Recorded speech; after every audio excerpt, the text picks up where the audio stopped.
Good morning students. आज हम insurance में अंडरराइटिंग ऑफ रिस्क चैप्टर को आगे बढ़ाते हुए जो नेक्स्ट टॉपिक है उसकी शुरुआत करेंगे। इसमें हम अंडरराइटर के बारे में समझेंगे कि अंडरराइटर कौन होते हैं। इसके अलावा जो अंडरराइटिंग प्रोसेस है इंश्योरेंस में उसको समझने की कोशिश करेंगे। तो आइए इसकी शुरुआत करते हैं। तो सबसे पहले देखिए हु एक्ट एज अंडरराइटर, यानी अंडरराइटर कौन हो सकता है। अंडरराइटर का मतलब मैंने आपको लास्ट क्लास में बताया था कि अंडरराइटर का मतलब क्या है। अंडरराइटिंग एक ऐसा प्रोसेस है जिसमें हम जो इंश्योरेंस प्रपोजल है उसको एक्सेप्ट करते हैं, रिजेक्ट करते हैं बेस्ड ऑन रिस्क फैक्टर, यानी जोखिम तत्व के आधार पर बीमा प्रस्ताव को स्वीकार करना या अस्वीकार करने की जो प्रक्रिया है उसी को हम अंडरराइटिंग या अभिगोपन कहते हैं। अब देखिए यहाँ पर सबसे पहले जो अंडरराइटर में सबसे बड़ा रोल है वो किसका है। देखिए हु एक्ट एज अंडरराइटर, यानी अंडरराइटर का कार्य कौन करता है। अंडरराइटर है वो कौन हो सकता है। तो सबसे पहले है इंश्योरेंस एजेंट।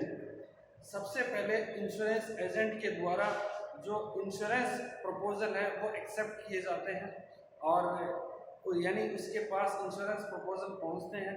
बीमा एजेंट जो उस प्रपोजल के बारे में पूरी डिटेल से जानकारी प्राप्त करता है और उसमें जो जोखिम है, रिस्क है, स्टैंडर्ड रिस्क है या जो सब स्टैंडर्ड रिस्क है उनको एनालिसिस करता है और उसके आधार पर यदि कोई प्रस्ताव जिसमें स्टैंडर्ड रिस्क हो और जिसमें एक तरीके से जो बीमा कंपनी के लिए बेनिफिशियल हो, इस प्रकार के जो बीमा प्रस्ताव को बीमा एजेंट के द्वारा स्वीकार किया जाता है। बीमा एजेंट को अंडरराइटिंग का कार्य करने के लिए एक मैनुअल बुक है वो दी जाती है। मैनुअल बुक में उसमें बहुत सारे निर्देश दिए गए जाते हैं कि यदि आपको लाइफ इंश्योरेंस करना है किसी भी व्यक्ति का तो उसमें हाई ब्लड प्रेशर का जो पेशेंट है या कैंसर का पेशेंट है या कोई भी जैसे हार्ट का ऑपरेशन हुआ है इस प्रकार का कोई पेशेंट है या डायबिटीज का कोई पेशेंट है तो उनका बीमा नहीं करना है। उनको इस बात की जानकारी है वो मैनुअल बुक के माध्यम से दी जाती है। इसके अलावा जो इंडेमनिटी इंश्योरेंस है, क्षतिपूर्ति आधारित बीमा जैसे फायर इंश्योरेंस, मरीन इंश्योरेंस, तो उनके संबंध में भी जानकारी उनको दी जाती है कि किस किस प्रकार की जो जोखिम है या रिस्क है उनके संबंध में उन्हें बीमा करना है और किस प्रकार की रिस्क के संबंध में उन्हें बीमा नहीं करना। तो कहने का तात्पर्य ये है कि सबसे पहले जो अंडरराइटिंग का जो कार्य करता है वो इंश्योरेंस एजेंट है सबसे पहले। उसके बाद सेकंड क्या है, the underwriting department of insurer. अब जब एक बार बीमा एजेंट के द्वारा वो जो प्रस्ताव है इंश्योरेंस का प्रस्ताव वो स्वीकार कर लिया जाता है तब वो प्रस्ताव या इंश्योरेंस प्रपोजल है वो इंश्योरर कंपनी के अंडरराइटिंग डिपार्टमेंट में भेजा जाता है। अंडरराइटिंग डिपार्टमेंट के अंदर दो प्रकार के जो लोग हैं वो कार्य करते हैं। एक है स्टाफ अंडरराइटर और दूसरा लाइन अंडरराइटर। स्टाफ का मतलब क्या होते हैं, विशेषज्ञ, ठीक है ना, और लाइन का मतलब क्या है, कार्यकारी अधिकारी, ठीक है ना। तो स्टाफ अंडरराइटर क्या करते हैं कि किसी भी इंश्योरेंस प्रपोजल पर अपने जो एडवाइस देते हैं उस पर अपने सुझाव देते हैं कि किसी प्रपोजल को एक्सेप्ट करना चाहिए, नहीं करना चाहिए, यदि एक्सेप्ट करना है तो उसका प्रीमियम कितना होना चाहिए, इसके बारे में सुझाव देने का कार्य है वो स्टाफ अंडरराइटर के द्वारा किया जाता है। इसके अलावा जो लाइन अंडरराइटर है वो डिसीजन लेते हैं कि ये स्टाफ अंडरराइटर केवल एडवाइस करते हैं और लाइन अंडरराइटर स्टाफ अंडरराइटर के एडवाइस के आधार पर डिसीजन लेते हैं कि किसी पर्टिकुलर प्रपोजल को एक्सेप्ट करना है या फिर रिजेक्ट करना है, ठीक है ना। तो सबसे पहले प्रपोजल एजेंट के द्वारा प्राप्त किया जाता है, उसके बाद उस प्रपोजल को जो कंपनी है इंश्योरेंस कंपनी उसमें जो अंडरराइटर डिपार्टमेंट है, अंडरराइटिंग डिपार्टमेंट, उसके द्वारा उसका पूरा एनालिसिस किया जाता है। कई बार क्या है बहुत सारी कमी रह जाती है जो एजेंट की पकड़ में नहीं आती, एजेंट उसको ढूंढ नहीं पाता है प्रपोजल में, तो उन जो रह गई है कमी उस प्रपोजल में कोई जोखिम है जिसका आकलन एजेंट के द्वारा नहीं किया गया है, उससे छूट गया है आकलन करना, तो इस प्रकार के यदि कोई कमी रह जाए तो उसकी जांच पड़ताल ये फिर अंडर राइटिंग डिपार्टमेंट के द्वारा की जाती है। इसके अलावा जो यहाँ पर नेक्स्ट है कंप्यूटर। आजकल अंडर राइटिंग प्रोसेस में कंप्यूटर का भी यूज है वो बहुत बढ़ गया है, यानी कंप्यूटर के द्वारा हम अपना टाइम सेव कर सकते हैं, क्विक डिसीजन ले सकते हैं और एक तरीके से इजीली हम जो अंडर राइटिंग की प्रोसेस है उसको कैरिड आउट कर सकते हैं। परंतु एक बात आपको ये भी समझना है कि जो कंप्यूटर है वो एक तरीके से जो ह्यूमन बीइंग है उसका स्थान नहीं ले सकता है कभी भी। इसके पीछे जो रीज़न है जिनकी वजह से कंप्यूटर कंप्लीटली ह्यूमन बीइंग का या ह्यूमन एजेंट का स्थान नहीं ले सकता, इसके पीछे कि जो अंडर राइटिंग प्रोसेस है उसमें बहुत सारे जो एलिमेंट्स है, जो फैक्टर्स हैं जिससे इंश्योरेंस जो कॉन्ट्रैक्ट है वो प्रभावित होता है, वो फैक्टर को एनालिसिस करना एक बहुत मुश्किल काम है और इस मुश्किल काम को एक कंप्यूटर है, साधारण कंप्यूटर नहीं कर सकता, सुपर कंप्यूटर की आवश्यकता होती है। परंतु सुपर कंप्यूटर का जो रेट है वो बहुत ज़्यादा है, ठीक है ना, तो इसलिए संभव नहीं। दूसरा, एक व्यक्ति के पास जो एक्सपीरियंस होता है एजेंट के तौर पर, तो उस वैसा एक्सपीरियंस कंप्यूटर को नहीं होता, इस वजह से भी जो व्यक्ति है कंप्यूटर से बेहतर कार्य कर सकता है। इसके अलावा और भी बहुत सारे पहलू हैं, ठीक है ना, जिसके आधार पर कंप्यूटर कंप्लीटली जो अंडर राइटिंग प्रोसेस है उसको कंप्लीट नहीं कर सकता बिना किसी ह्यूमन बीइंग के, ठीक है ना। तो इसके लिए मुझे आपको ये बात बतानी है कि कंप्यूटर हो सकता है कि भविष्य में बहुत ज़्यादा सहायक हो जाए अंडर राइटिंग प्रोसेस में, बट ये कभी भी ह्यूमन बीइंग का स्थान नहीं ले सकता है, ठीक है ना। और बहुत सारी कंपनियों में इसका यूज़ करते हैं क्योंकि जो अंडर राइटिंग है एक तरीके से साइंटिफिक मेथड है किसी भी प्रपोजल को एक्सेप्ट करने की। तो इसमें कंप्यूटर का यदि हम यूज़ करेंगे तो डेफिनेटली हम टाइम से डिसीजन ले सकते हैं और इजीली है उनके फैक्टर को एनालिसिस कर सकते हैं।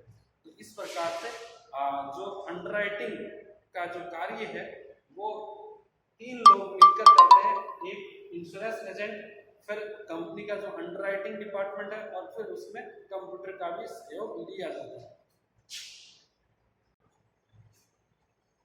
अब हम बात करेंगे अंडर राइटिंग प्रोसेस क्या है, जो इंश्योरेंस कंपनी में बीमा प्रस्ताव को, इंश्योरेंस प्रपोजल को स्वीकार या अस्वीकार करते समय यूज में ली जाती है सामान्य तौर पर। देखिए, सबसे पहले सिक्योरिंग इंफॉर्मेशन। बीमा कंपनी को जब भी एक जो एजेंट को सबसे पहले जो इंश्योरेंस प्रपोजल मिलता है, प्रस्ताव मिलता है, तो उसके बाद एजेंट के द्वारा जो एक तरीके से जो प्रोस्पेक्टिव, जो संभावित बीमित है, उसकी जानकारी इकट्ठा की जाती है। उसमें उसका नाम है, उसका पता है, उसकी आयु है और उसमें जो भौतिक संकट क्या है, नैतिक संकट क्या है, फिजिकल हैजार्ड्स, मोरल हैजार्ड्स, और उसमें कोई पास्ट में यदि उसे कोई लॉस हुआ है तो उसकी जानकारी।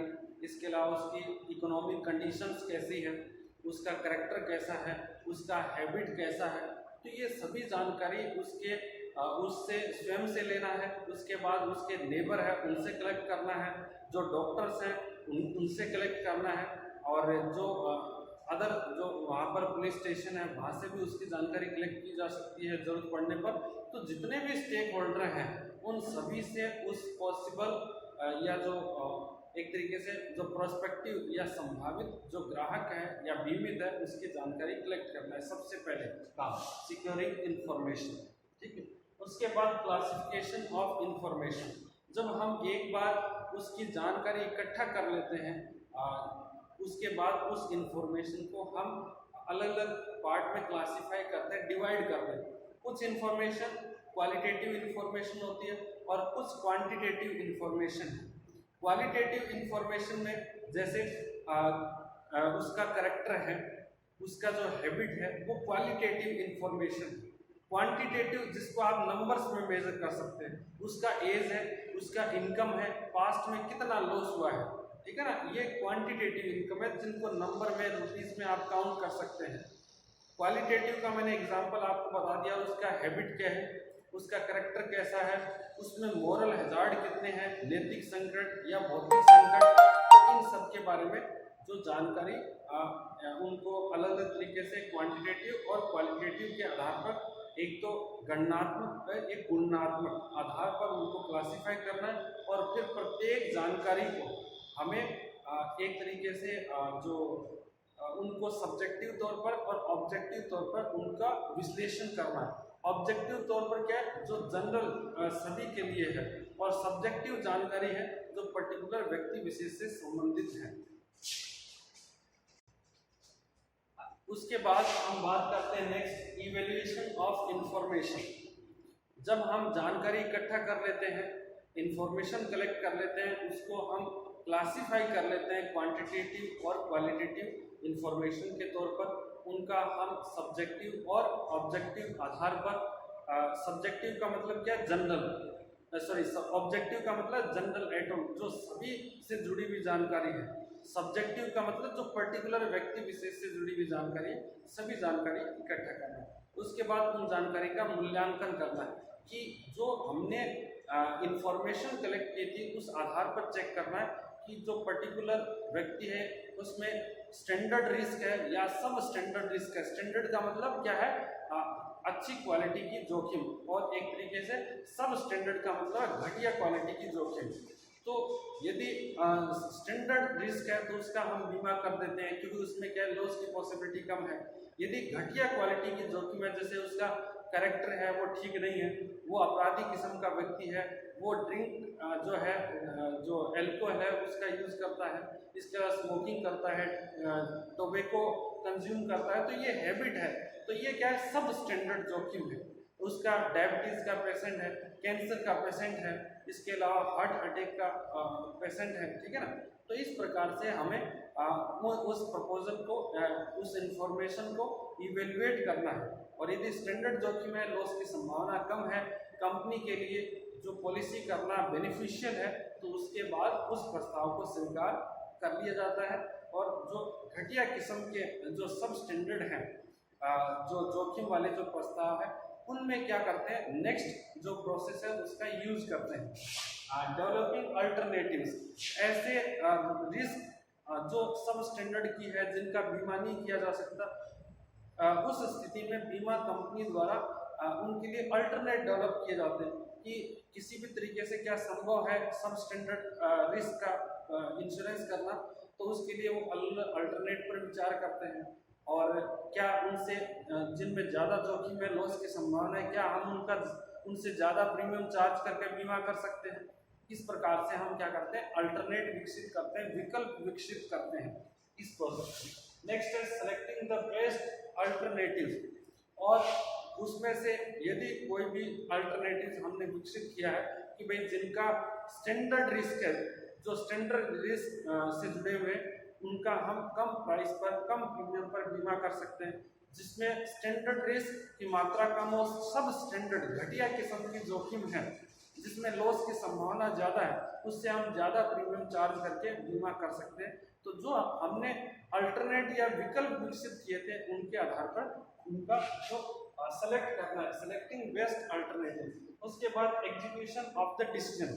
यदि हमने इंश्योरेंस प्रपोजल को एक्सेप्ट कर लिया है, तो हम क्या करेंगे, उनके लिए रिटर्न में एक्सेप्टेंस लेटर है वो उनको डिलीवर कर देंगे। और यदि हमने इंश्योरेंस प्रपोजल को यदि एक्सेप्ट नहीं किया है, जो प्रपोजल हमारे लिए बेनिफिशियल नहीं है, प्रॉफिटेबल नहीं है, और जिसमें जोखिम की मात्रा ज़्यादा है, सब स्टैंडर्ड रिस्क ज़्यादा है, यदि उस ऑफर को हम एक्सेप्ट नहीं करते हैं, तो उस जो एप्लीकेशन को हम डिक्लाइन कर देते हैं। इसके बाद नेक्स्ट है इवैल्यूएशन ऑफ द डिसीजन। आप इन प्रोसेस को अपनाने के बाद एट द एंड आप क्या करते हैं, जो भी आपने डिसीजन लिए थे, जो भी अंडरराइटिंग प्रोसेस आपने यूज में ली थी, जो भी आपने पॉलिसीज की है, लोगों की इंश्योरेंस किया है, तो उन सभी जो आपके डिसीजन को आप एक तरीके से एनालिसिस करते हैं कि उसमें कंपनी को कितना फायदा हुआ और कितना लॉस हुआ। यदि लॉस हुआ है ज़्यादा किसी पर्टिकुलर टाइप के जो इंश्योरेंस में, पॉलिसीज में, तो फ्यूचर में उनको अवॉइड करना है या नहीं करना, उनके लिए क्या कोई विशेष प्रकार का पॉलिसी डिज़ाइन करना है, ठीक है ना। तो इस प्रकार से हम उनका एट द एंड क्या करते हैं, मूल्यांकन करते हैं अपने डिसीजन का कि जो हमने डिसीजन लिए थे क्या वो बेनिफिशियल थे कंपनी के लिए। उसके बाद टेक करेक्टिव एक्शन, और जो भी हम डिसीजन लेंगे, जो जिस भी कंक्लूजन पर हम पहुंचेंगे, उसके बाद फ्यूचर में क्या उस पर हमें क्या करना चाहिए, उसके लिए हम सुधारात्मक उपाय है, करेक्टिव स्टेप्स क्या ले सकते हैं फ्यूचर में, ताकि जो लॉस हुआ है हमें अनडिजायरेबल लॉस, उससे कैसे बचा जा सके, तो उसके लिए हम जो करेक्टिव एक्शन लेते हैं। तो जो अंडरराइटिंग ऑफ रिस्क है उसमें ये सब हमने जो हेडिंग पढ़ी है आज की क्लास में, और जो एक दो हेडिंग थी वो हमने लास्ट क्लास में पढ़ी। यदि आपको समझ में नहीं आया है, कुछ क्वेरी है, तो आप कमेंट बॉक्स के माध्यम से पूछ सकते हैं। आज के लिए इतना ही। Thank you so much.